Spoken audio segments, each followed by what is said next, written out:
A través de las arenas de Egipto, una historia olvidada esperaba ser desenterrada. Un niño que se convirtió en rey, Tutankamón.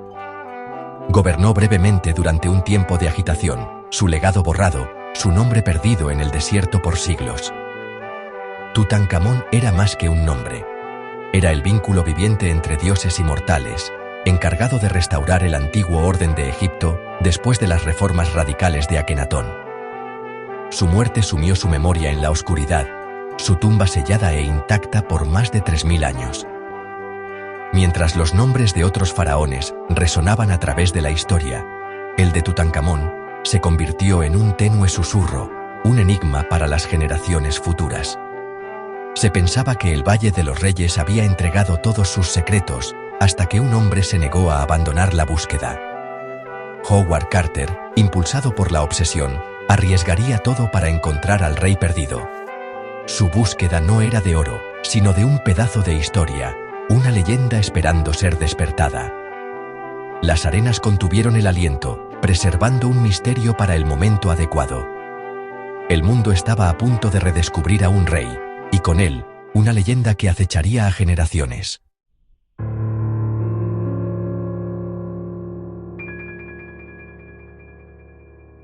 A principios del siglo XX, una era de descubrimientos. Howard Carter, implacable y ridiculizado, buscaba la tumba de Tutankamón en el Valle de los Reyes. Años de excavación solo trajeron decepción. Incluso su patrocinador, Lord Carnarvon, estaba listo para rendirse. El valle, una necrópolis silenciosa, había sido saqueado por siglos. Pocos creían que quedara algo. La última oportunidad de Carter llegó en 1922. Regresó a Egipto, decidido a buscar en un último pedazo de tierra. El 4 de noviembre, un aguador tropezó con un escalón de piedra oculto. El equipo de Carter descubrió una escalera, luego una puerta sellada, intacta por milenios. Los sellos reales estaban intactos. El corazón de Carter se aceleró. Después de años de fracaso, se encontraba frente a la entrada intacta de la tumba de un faraón. Lo imposible se había vuelto real. El mundo pronto sería testigo del mayor descubrimiento arqueológico de la historia. Pero algunas puertas, una vez abiertas, nunca se pueden cerrar.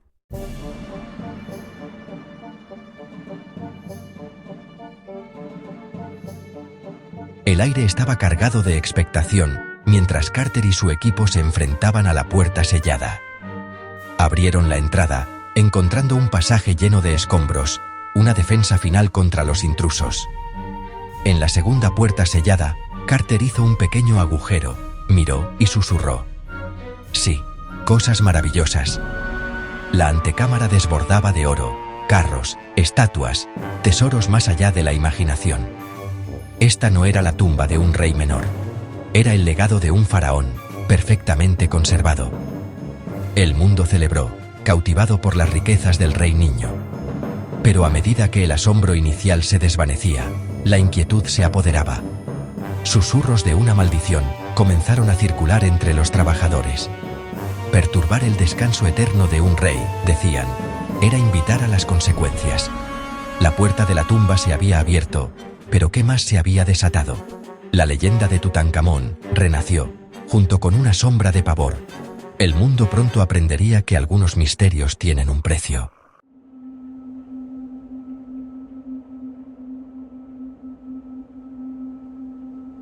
Dentro de la tumba, el silencio oprimía como un peso físico. El equipo trabajó con cuidado, pero los susurros de la maldición se hicieron más fuertes. Lord Carnarvon, antes jubiloso, se volvió retraído, atormentado por el aura opresiva de la tumba. Los tesoros deslumbraban, pero el aire se sentía pesado, como si exigiera un precio. Luego, un extraño presagio. El canario mascota de Carter fue asesinado por una cobra, un símbolo de los faraones. Los lugareños lo vieron como una advertencia del espíritu del rey. Carter lo desestimó, pero el simbolismo era demasiado poderoso para ignorarlo. La leyenda de la maldición echó raíces, alimentada por el miedo y la coincidencia. La influencia de la tumba parecía ir más allá de sus muros, tocando a los vivos. El mundo observaba, sin aliento, mientras los susurros crecían. La maldición, ya no era solo una historia, era una sombra sobre todos los que entraban. La leyenda de Tutankamón había despertado y no volvería a dormir.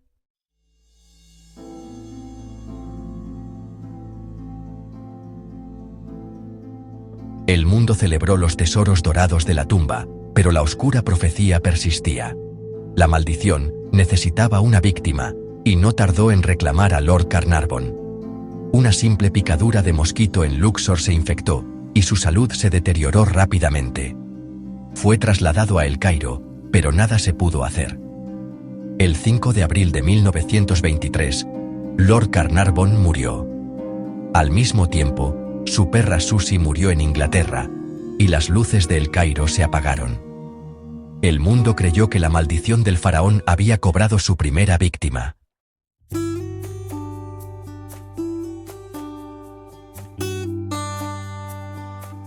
La muerte de Lord Carnarvon fue solo el principio. Una sombra de desgracia cayó sobre quienes se atrevieron a entrar en la tumba de Tutankamón.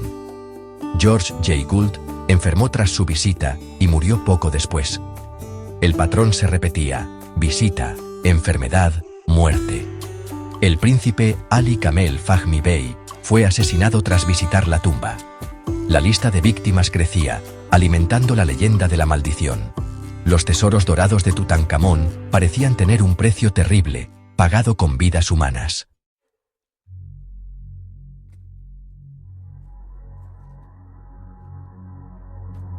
La maldición de la tumba no se detuvo con los protagonistas principales. Alcanzó a quienes tocaron los artefactos o participaron en la excavación. Arthur Mace, clave en la apertura de la cámara funeraria, enfermó misteriosamente y murió poco después.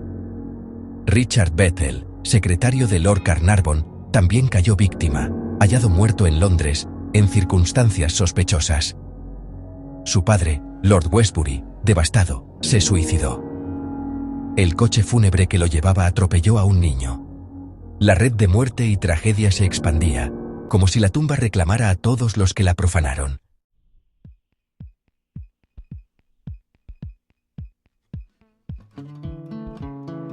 Entre la histeria y el mito, Howard Carter, líder de la expedición, permaneció escéptico ante la maldición. Catalogó miles de artefactos y pasó años en la tumba, pero sobrevivió ileso. Para Carter y los científicos, las muertes tenían causas naturales, enfermedades, edad, infecciones. La teoría del hongo de la tumba ofreció una explicación racional, enfrentando la magia antigua con la ciencia moderna. Sin embargo, el misterio y la poesía del mito persistieron, desafiando toda certeza.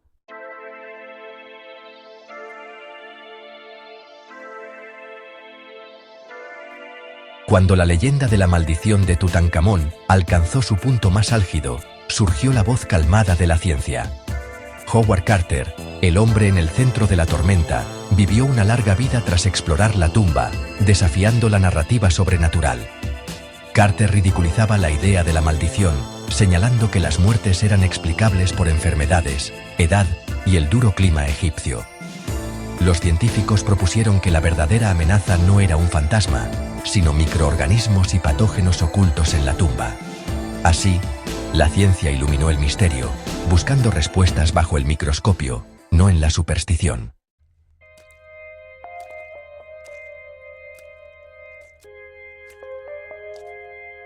La teoría científica más destacada que surgió fue la idea de una tumba tóxica. Los científicos plantearon la hipótesis de que el ambiente sellado, oscuro e inalterado durante 3200 años, pudo haber sido el incubador perfecto para patógenos peligrosos y latentes. El aire, al romperse el sello, habría estado cargado de formas de vida microscópicas, especialmente esporas de mohos y hongos antiguos. Especies como Aspergillus niger y Aspergillus flavus son conocidas por prosperar en tales condiciones. Estos hongos pueden ser inofensivos en pequeñas cantidades, pero cuando se inhalan en dosis masivas y concentradas, pueden provocar reacciones alérgicas graves e incluso infecciones pulmonares agresivas y mortales, sobre todo en personas con sistemas inmunológicos debilitados. Esta teoría del hongo de la tumba ofrecía una explicación plausible para la muerte de Lord Carnarvon. Su picadura de mosquito agravada por un corte de afeitado, creó una puerta de entrada para la infección. Pero su posterior deterioro, con síntomas similares a una neumonía, era consistente con una enfermedad respiratoria severa, causada por la inhalación de esporas de moho tóxico. Su estado debilitado lo convertía en el objetivo ideal para un patógeno oportunista de este tipo. De repente, la maldición no era magia, era micotoxicosis. Las rápidas alas de la muerte mencionadas en la inscripción no eran apéndices espectrales, sino las esporas transportadas por el aire de un hongo letal, una nube invisible de pestilencia liberada desde la antigua cámara. Más pruebas respaldaban esta hipótesis biológica. Investigadores que examinaron otras tumbas egipcias selladas encontraron bacterias y mohos potencialmente dañinos. Algunos estudios incluso identificaron patógenos antiguos preservados en las propias momias. Los egipcios, en su elaborado proceso de momificación, utilizaban materiales orgánicos, resinas, aceites, lienzos, que, junto con el cuerpo, proporcionaban un abundante alimento para hongos y bacterias a lo largo de los milenios. La tumba no era solo un cofre del tesoro, era una placa de Petri sellada, una bomba biológica esperando a que alguien levantara la tapa y liberara su contenido al mundo moderno. Esta teoría resultaba elegante porque no descartaba del todo las advertencias antiguas, sino que las reinterpretaba. Quizá los sacerdotes egipcios, por generaciones de experiencia sellando tumbas, comprendían que en estos espacios cerrados podía desarrollarse una pestilencia o enfermedad. Sus maldiciones tal vez eran una forma rudimentaria, pero perspicaz, de advertencia biológica, una manera de ahuyentar a los intrusos de un peligro que entendían en la práctica, aunque no en la teoría científica. La ira del faraón no era una fuerza sobrenatural, sino natural. Un testimonio del poder perdurable de la vida, incluso en su forma más microscópica y mortal, para defender el dominio de los muertos.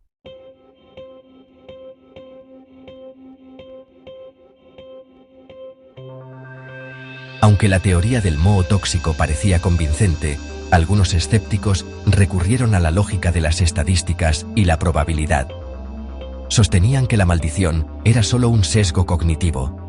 Nuestro cerebro busca patrones y crea historias, sobre todo ante relatos sensacionales. Cada muerte sumaba a la leyenda, mientras que las supervivencias se ignoraban.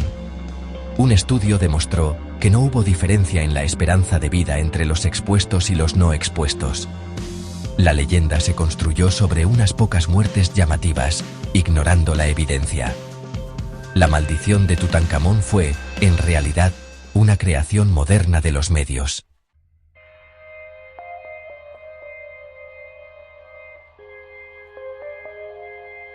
Más allá de la biología y la estadística, surgió una explicación desde la psicología, el poder de la mente humana, conocido como el efecto nocebo.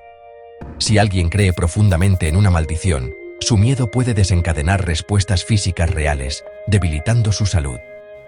Aubrey Herbert, convencido de estar maldito como su hermano, es un ejemplo claro de cómo la mente puede sellar el destino.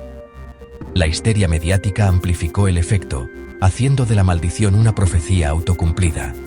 Así, la leyenda sigue viva, más poderosa en la mente que en la realidad.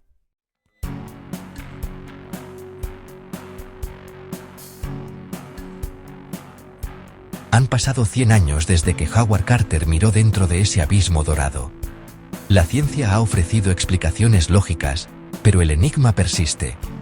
La historia de la maldición de Tutankamón resuena porque apela a algo más profundo que la lógica: el poder del mito. Es un relato de conocimiento prohibido, de mortales que desafían a los dioses. La leyenda se ha convertido en un mito moderno, cautivando a nuevas generaciones. Queremos que el misterio permanezca.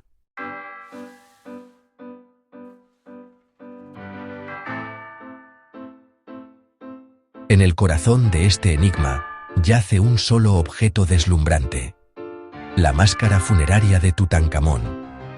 Más que cualquier otro artefacto, este rostro dorado es el símbolo definitivo del misterio. Hecha de oro macizo e incrustada con piedras preciosas, trasciende el tiempo y conecta el pasado con el presente. Cuando miramos la máscara, no solo vemos arqueología, miramos a los ojos del misterio. Es el rostro de la maldición, y su enigma persiste, eterno y sereno.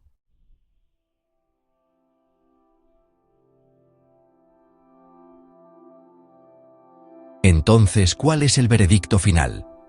¿Fue la maldición de Tutankamón una fuerza sobrenatural real desatada desde una era olvidada? ¿O fue una tormenta perfecta de coincidencias, histeria mediática y fenómenos científicos? La verdad es que, bueno, tal vez la respuesta ya ni siquiera importe. El legado de Tutankamón está ahora escrito en dos tintas indelebles: el oro reluciente de sus tesoros y la sombra profunda y persistente de su maldición. Ambos se han entretejido en una sola narrativa, una historia mucho más grande y resonante que la suma de sus partes. El joven rey, que una vez fue borrado de la historia, ha alcanzado una forma de inmortalidad que ni sus propios sacerdotes podrían haber imaginado. Las explicaciones científicas, con toda su lógica y razón, no han logrado erradicar por completo la leyenda. Ofrecen una alternativa racional, pero no pueden borrar el patrón inquietante de acontecimientos que siguió a la apertura de la tumba: la muerte de Carnarvon, el apagón en el Cairo, la muerte de su perro. Estas sincronías son demasiado poéticas para ser fácilmente descartadas por el frío cálculo de la probabilidad. La mente humana busca patrones, pero también busca significado. Y en la historia de la maldición hay un sentido profundo, aunque aterrador, de justicia cósmica, una advertencia contra la arrogancia que resuena a lo largo de los siglos. El enigma persiste porque existe en el espacio entre el hecho y el folclore, entre la historia y el horror. Es un lugar donde la ciencia y la superstición pueden ser ciertas al mismo tiempo. Tal vez la tumba contenía esporas tóxicas, y tal vez el peso psicológico de una maldición cobró sus víctimas, y tal vez también había algo más en juego. Una energía más antigua y sutil, que no tenemos las herramientas para medir ni comprender. El misterio perdura porque permite todas estas posibilidades. No exige que elijamos entre un mundo científico y uno mágico. Nos invita a contemplar un mundo donde ambos pueden coexistir. La historia de Tutankamón ya no trata solo de arqueología. Es una parábola sobre nuestra relación con el pasado, sobre el atractivo de lo desconocido y sobre el respeto debido a los muertos. Los tesoros están ahora a salvo, tras el vidrio de los museos, meticulosamente preservados y estudiados. Pero la maldición sigue libre, una narrativa flotante que pertenece a todos. Es un fantasma en la máquina de la historia, un signo de interrogación que cuelga eternamente sobre el mayor hallazgo arqueológico de todos los tiempos. El joven rey duerme de nuevo, pero su legado está más despierto y vivo que nunca, desafiándonos para siempre con su enigma dorado, silencioso y persistente. Nos encontramos al final de nuestro viaje, de vuelta en las arenas de Egipto, donde comenzó la historia. Ha pasado un siglo, la ciencia ha hablado, ofreciendo sus explicaciones plausibles y lógicas. Sin embargo, las sombras persisten. La leyenda de la maldición de Tutankamón se niega a ser completamente exorcizada. Persiste en un ámbito que la ciencia no puede tocar por completo, el ámbito de la experiencia humana, del mito y de la profunda inquietud que produce perturbar lo sagrado.